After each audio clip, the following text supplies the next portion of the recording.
Hey there, it's Seth, and this is the second part of a two-part series of videos about the relationship of your hearing to many other things. In part one, I talked about the relationship of your hearing to your posture, to your thinking, and your relationship to other people. And what I'm doing in explaining these things is I'm also talking about the themes of the 4 classes in my offering this upcoming month of November 2021 in the Expand Your World class that goes on every Wednesday at 8 p.m. Eastern Time. It's a 2-hour class. And in November, we're looking at this subject on the primacy of hearing.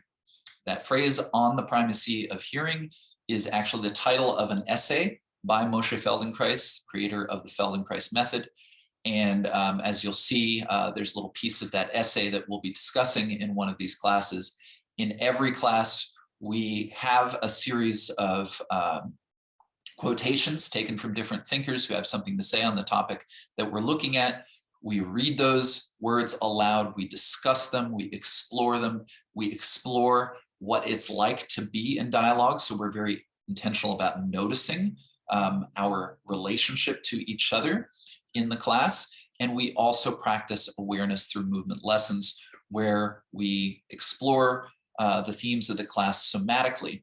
And in fact, our discussion, part 1 happens before the movement exploration and part 2 happens afterwards, so that we can see how embodying some of those ideas actually brings us to a new level of what the words mean, and maybe a different sense of how we relate to each other. So in part 1, I talked about the first 2 classes in the series, and here in part 2, I'm going to talk about the last couple of classes, going through the quotations and just talking you through some more ways that your hearing is related to many, many other things. All right, so on November 17, the theme of the class is hearing and spatial orientation. And this first quotation is from that essay I mentioned on the primacy of hearing by Moshe Feldenkrais. He says, as the child first begins to be trained in reading and writing, his hearing is gradually withdrawn from most of the space around him. He learns to pay increasing attention, sometimes exclusively, to that sector of space which he sees. In general, it is the case that we see only a small part of the space around us, even though in hearing, we hear from all around us. We see here a particular instance of something very general and fundamental. In learning to direct his attention to what his eyes see, the child withdraws his general watchfulness and becomes oblivious to the greater part of the space around him. Okay, so in other words, the way we use our ears is very different than how we use our eyes.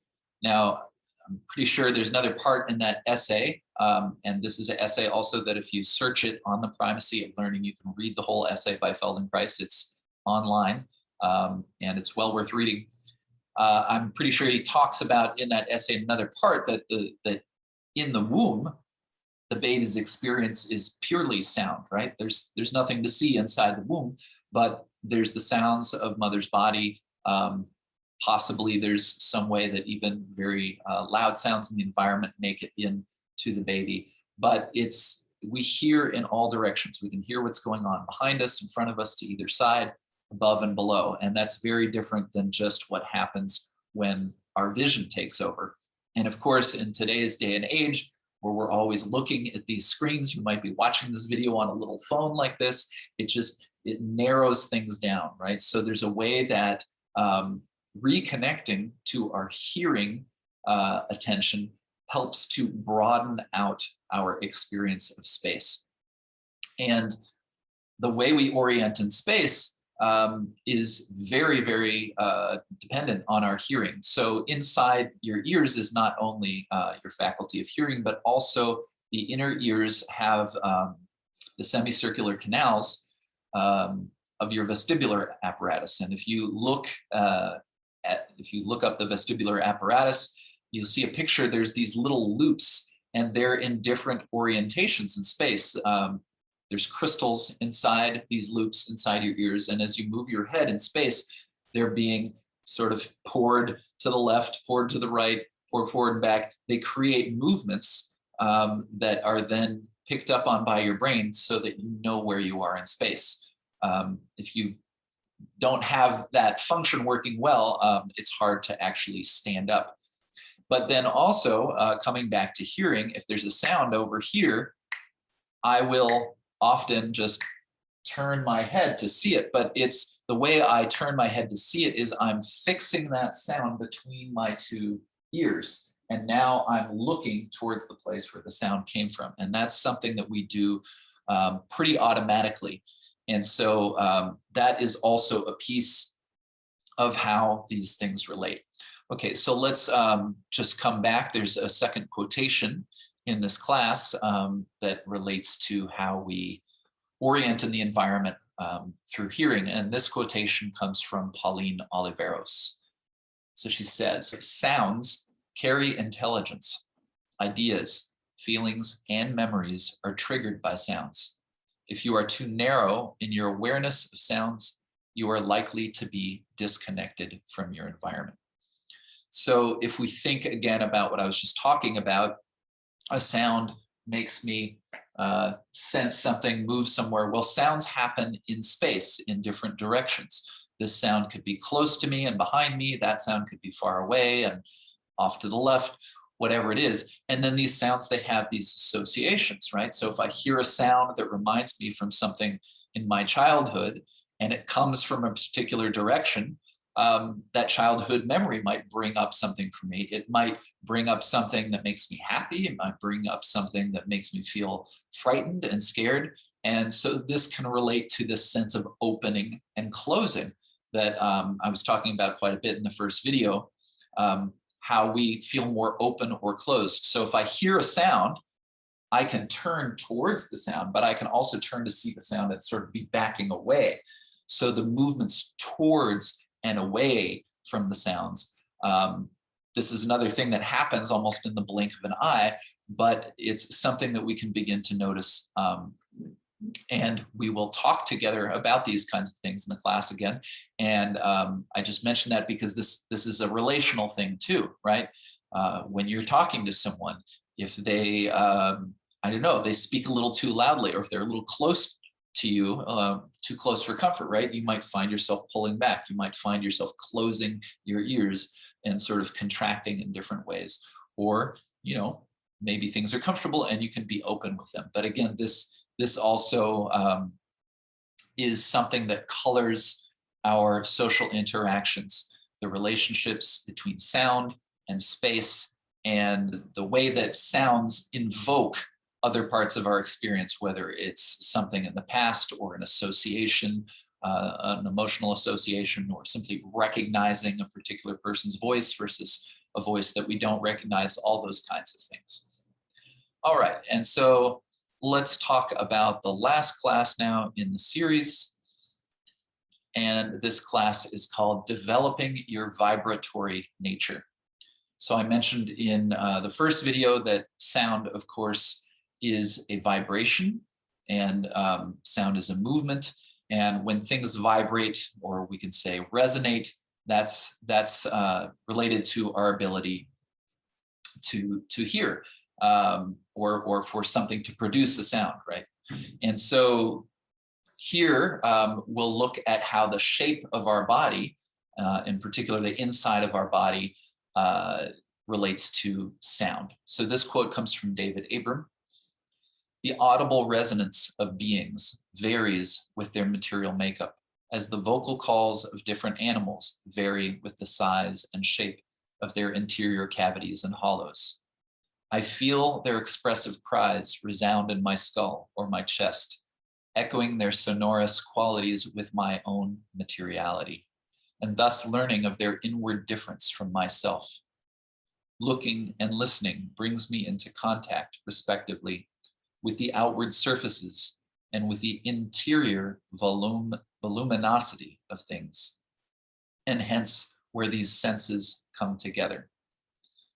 So Abram is a wonderful poetic writer, and that's a really nice bridging of a number of the things that have been discussed up to this point. But then again, the person or the creature making a sound, they make it in part by resonating through the shape of their body. And then when we listen, it's resonating in our body.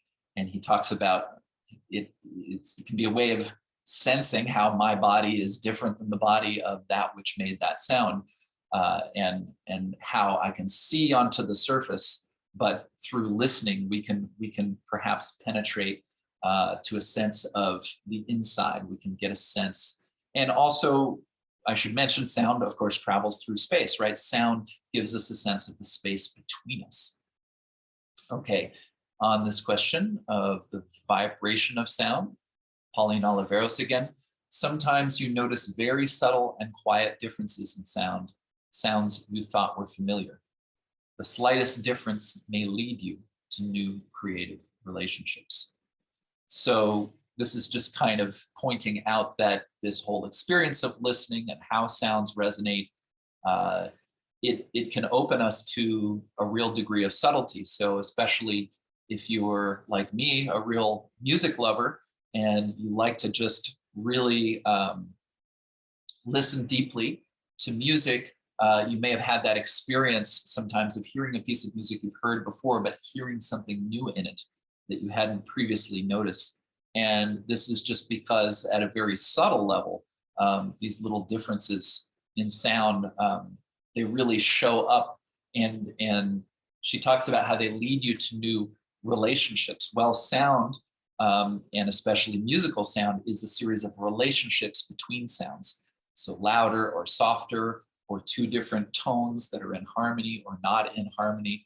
Those are kinds of relationships. And those relationships can sometimes be subtle, but by really listening in, we can access that subtlety. And finally, David Cates again, he just kind of comes back to a little bit of what David Abram was speaking about. You are equipped with vibrating tissues for both in and out, eardrums in the ears, vocal cords in the larynx. So there you have this relationship to the insides and the outsides. Of course, like right now, when I'm speaking, I'm taking the thoughts inside my head and projecting them outwards into the world where you can hear them and bring them into your head as thoughts. And I'm speaking and I'm resonating here. And of course, I can hear my own voice, and that's part of how we manage our voices. Actually, we are constantly getting the feedback of the sound of our own voice. And that's helping us to calibrate our speaking. But I can literally feel that something is vibrating in me, which is another piece of it.